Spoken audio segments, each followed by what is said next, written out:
12 mirror से related है। दो तरह का इसमें क्वेश्चन दिया है, लेंस से रिलेटेड और दूसरा मिरर से। लेंस में रिफ्रैक्शन ऑफ लाइट की फिनोमेना होती है, यानी लाइट आर पार चली जाती है लेंस से। जो लोग भी चश्मा लगाए हैं तो वो आर पार होगा, जरा से उस पे धूल मिट्टी पड़ जाएगा तो दिखेगा ही नहीं, ठीक है। विंडो है, ट्रांसपेरेंट अगर विंडो है तो सनलाइट जो है रूम के अंदर इंटर कर सकती है, बाहर से अगर लाइट आ रही है, ठीक है। टॉर्च से फोकस करोगे तो भी ये अंदर से बाहर चली जाएगी। तो वहाँ रिफ्लेक्शन ऑफ लाइट की फिनोमेना होती है। सेम चीज लेंस में रिफ्लेक्शन ऑफ लाइट की फिनोमेना होती है, जबकि मिरर में क्या होता है, लाइट अगर मिरर के सरफेस पे पड़ती है तो वहाँ से स्ट्राइक होकर टकरा करके फिर वापस से मीडियम में रिटर्न हो जाती है। तो वहाँ रिफ्लेक्शन ऑफ लाइट की फिनोमेना होती है। तो यहाँ हम लोग को मिरर अभी हम लोगों ने पढ़ा है रिफ्लेक्शन ऑफ लाइट, तो इसलिए ये जो है इससे रिलेटेड जो है केवल हम मिरर का क्वेश्चन नंबर 12 से लेकर के और इधर जो है क्वेश्चन नंबर 15 तक दिया, ठीक है।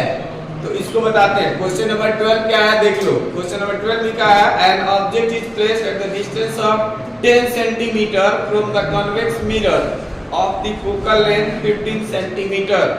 Find the position and nature of the image.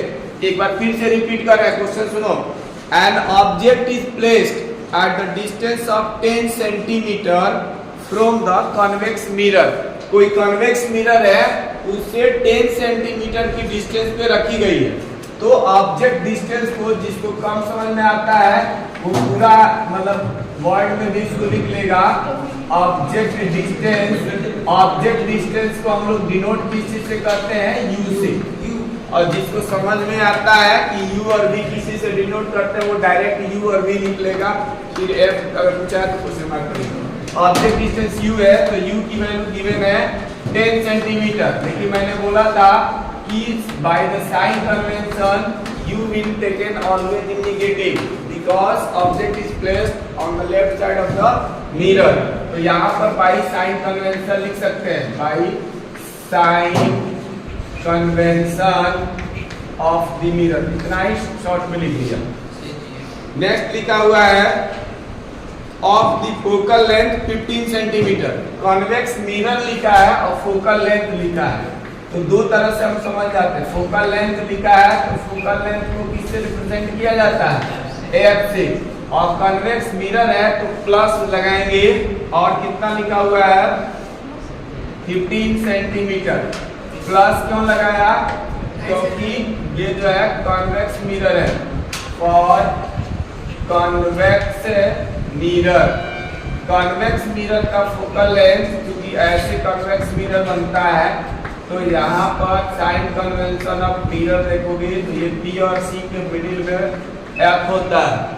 पोल से फोकस तक की जो डिस्टेंस होती है वो फोकल लेंथ कहलाता है। तो ये पोल से राइट हैंड साइड में पड़ रहा है और राइट साइड की डिस्टेंस पॉजिटिव होता है, इसलिए फोकल लेंथ पॉजिटिव लिया गया। आगे लिखा है find the position and nature of the image. Find the position of the image and nature, तो यानी वी फाइंड करना है, इमेज डिस्टेंस पता करना है कि इमेज कहाँ बन रहा है। इमेज डिस्टेंस किससे डिनोट किया जाता है, वी से। तो वी हमें फाइंड आउट करना है। और नेचर फाइंड आउट करने के लिए एम की वैल्यू निकाल लेंगे। एम प्लस आएगा तो वर्चुअल और डिवाइड, माइनस आएगा तो रियल। अब हम लोग को मिरर फॉर्मूला में से दो वेरिएबल्स पता है, यू और एफ पता है, वी निकल सकता है। तो इसलिए यहाँ पर लिखेंगे by using mirror formula, by using mirror formula. Mirror formula अगर हम यूज करेंगे क्या फॉर्मूला होता है, 1/f equal to 1/v plus 1/u। ये ध्यान रहे मिरर में यहाँ पे प्लस होता है, मैग्निफिकेशन में m equal to minus v/u होता है। यही लेंस में होता है तो ये प्लस वाला माइनस हो जाता है, मैग्निफिकेशन में m इक्वल टू प्लस का v/u हो जाता है। तो ये अंतर है, थोड़ा सा बोर्ड एग्जाम में थोड़ा कंफ्यूजन हो जाता है, इसलिए इस चीज को हमेशा ध्यान रखोगे।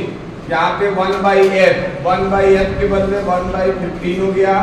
v फाइंड आउट करना है, u की वैल्यू यहाँ पे माइनस का 10 रखेंगे।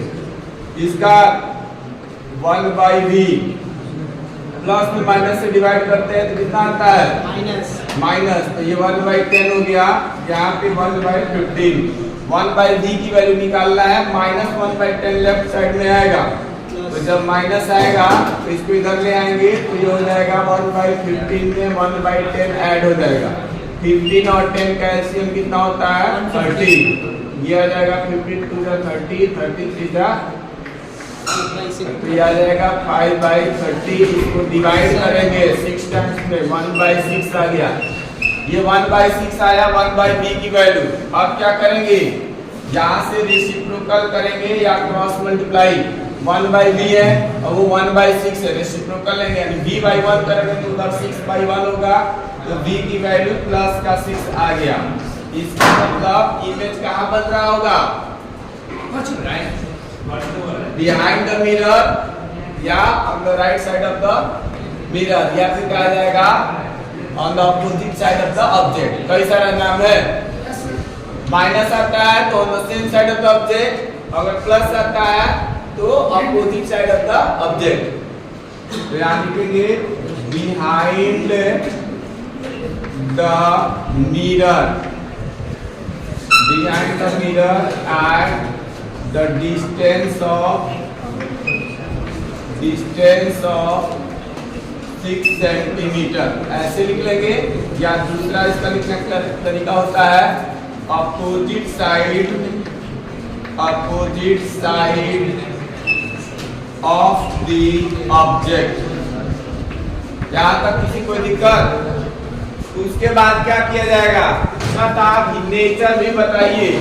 तो नेचर के लिए क्या करेंगे, मैग्निफिकेशन। मैग्निफिकेशन मैंने बताया था, इसीलिए हमें मैग्निफिकेशन की जरूरत थी। m की वैल्यू क्या होता है, माइनस का v/u।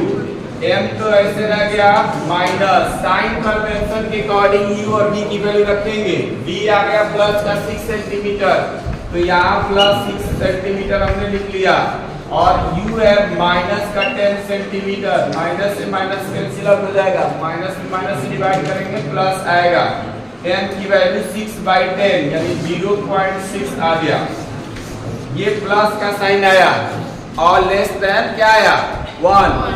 तो यहाँ लिखेंगे since m is positive therefore या लिख लेते हैं इमेज कैसा हो जाएगा, इमेज इज वर्चुअल। प्लस आ गया ना, virtual and direct. Virtual and direct तो होगा, बाकी जो है m also less than 1, एक से छोटा है। therefore इमेज कैसा होगा, स्मॉलर देन द ऑब्जेक्ट या डिमिनिश्ड लिख दो, सबसे इक्वल टू डिमिनिश्ड बनेगा। ठीक है, डिमिनिश्ड या स्मॉलर देन द ऑब्जेक्ट। समझ में आया? केवल ये ध्यान रहे कि गिवन क्या है, साइन कन्वेंशन का यूज करके यहाँ लिख देंगे और फिर फॉर्मूला लगा के कैलकुलेट कर देना है। मैथ आना चाहिए। जब इसको सॉल्व कर लेंगे तो उसके बाद फिर दूसरा फॉर्मूला आना चाहिए। फॉर्मूला याद हो, साइन कन्वेंशन मालूम हो और किससे डिनोट किया जाता है, तुम्हारा क्वेश्चन लिख जाएगा। ठीक है, और आता जरूर है बोर्ड एग्जाम में।